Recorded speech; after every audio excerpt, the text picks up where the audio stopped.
Hello दोस्तों, कैसे आप सब लोग। तो दोस्तों, आज के मॉडर्न हिस्ट्री में हम बात करने जा रहे हैं अगस्त ऑफर की। ठीक है, अगस्त ऑफर से पहले हम सेकेंड वर्ल्ड वॉर में कुछ कंसेप्ट को डिस्कस करेंगे। ठीक है, तो क्या होता है दोस्तों, 1939 में लॉर्ड लिलिंगटन ने डिक्लेयर किया कि इंडिया जो है वो सेकेंड वर्ल्ड वॉर में पार्टिसिपेट करेगा, लेकिन उन्होंने इंडियन के बिना पूछे ही डिक्लेयर कर दिया। ठीक है, Indian to be at war without period asset of the Indians, भारतीयों से बिना पूछे ही उन्होंने डिक्लेयर कर दिया इंडियंस जो हैं वो क्या करेंगे, सेकेंड वर्ल्ड वॉर में पार्टिसिपेट करेंगे। ठीक है, अब उन्होंने ये बात कही, इससे इंडियन नेशनल कांग्रेस के जो लीडर थे उनको गुस्सा आ गया। ठीक है, लेकिन उसके रिटर्न में इंडियन क्या चाहते थे, इंडियन चाहते थे फुल इंडिपेंडेंस, पूरी तरह से आजादी वो चाहते थे।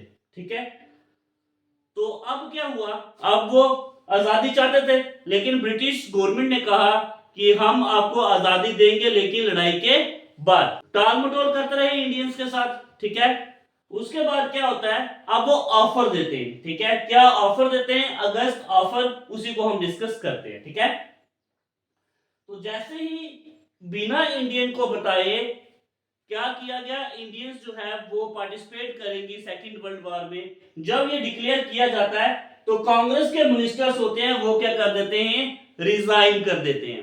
ठीक है, उसके बाद ब्रिटिश गवर्नमेंट क्या चाहती है, ब्रिटिश गवर्नमेंट इंडियंस का साथ चाहती है। ठीक है, अब ब्रिटिश गवर्नमेंट चाहते थे कि इंडियंस जो हैं वो हमारे साथ रहें, ठीक है, और हमारी हेल्प करें सेकेंड वर्ल्ड वॉर में। ओके, उसके बाद एक इंडियन नेशनल कांग्रेस का सेशन होता है बिहार रामगढ़ में। ओके, तो उस समय इंडियन नेशनल कांग्रेस के हेड थे, वो थे अब्दुल कलाम आजाद। ठीक है, ये वो अब्दुल कलाम आजाद थे जिनके बारे में आप सोच रहे हो, ये अब्दुल कलाम आजाद दूसरे हैं। ओके, जब ये सेशन होता है इंडियन नेशनल कांग्रेस का, तो उनकी डिमांड होती है कि उनको प्रोविंशियल नेशनल गवर्नमेंट की सेटअप हो। ठीक है, अब ब्रिटिश गवर्नमेंट क्या करे, प्रोविंशियल नेशनल गवर्नमेंट की सेटअप करे। ठीक है, लेकिन जो लॉर्ड लिंटन थे उन्होंने एक ऑफर दिया। ठीक है, उसी ऑफर को क्या कहा गया, अगस्त ऑफर। तो क्या क्या प्रपोजल रखा गया उसमें ब्रिटिश गवर्नमेंट के द्वारा, सबसे पहले कहा गया कि आपको हम क्या देंगे, डोमिनियन स्टेटस देंगे। ठीक है, यहां पर भी उन्होंने इंडिपेंडेंस की बात नहीं की, यहां पे क्या बोला, हम आपको डोमिनियन स्टेटस देंगे। उसके बाद ये कहा गया expansion of viceroy executive council, जो एग्जीक्यूटिव काउंसिल है वाइसरॉय की, उसमें आपकी सीट्स जो है वो इंक्रीज करेंगे। फिर बोला गया कि setting up constituent assembly after war, जैसे ही सेकेंड वर्ल्ड वॉर खत्म होगी तो उसके बाद इंडियंस को कहा गया कि आप अपनी एक कॉन्स्टिट्यूंट असेंबली बैठना और अपना कॉन्स्टिट्यूशन तैयार करना। ठीक है, लेकिन ये जो ऑफर दिया गया लॉर्ड लिंटन के द्वारा, इस ऑफर को कांग्रेस ने रिजेक्ट कर दिया, इंडियन नेशनल कांग्रेस ने इसको रिजेक्ट कर दिया। ठीक है, लेकिन इसमें हमारी कुछ अचीवमेंट भी थी।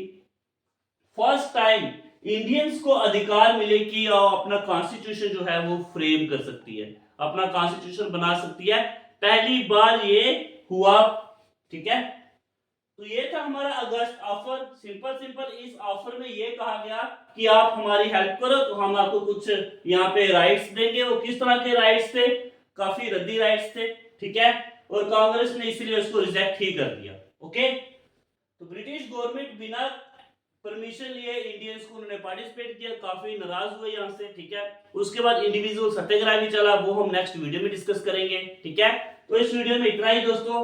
उम्मीद करता हूँ अगस्त ऑफर आपको समझ में आया होगा और सेकेंड वर्ल्ड वॉर में क्या हुआ, ठीक है, किस तरह से इंडियन की नाराजगी जो है ब्रिटिश गवर्नमेंट से बढ़ी, और इससे और भी दूरी जो है वो इंडियन नेशनल कांग्रेस और ब्रिटिश गवर्नमेंट की यहाँ पे बढ़ना शुरू हो जाती है। ठीक है, तो इस वीडियो में इतना ही दोस्तों। नेक्स्ट वीडियो में नया टॉपिक लेकर के आएंगे आपके सामने। अगर आपको मेरी वीडियोस पसंद आती है, चैनल को सब्सक्राइब, वीडियो को शेयर जरूर कीजिए। धन्यवाद।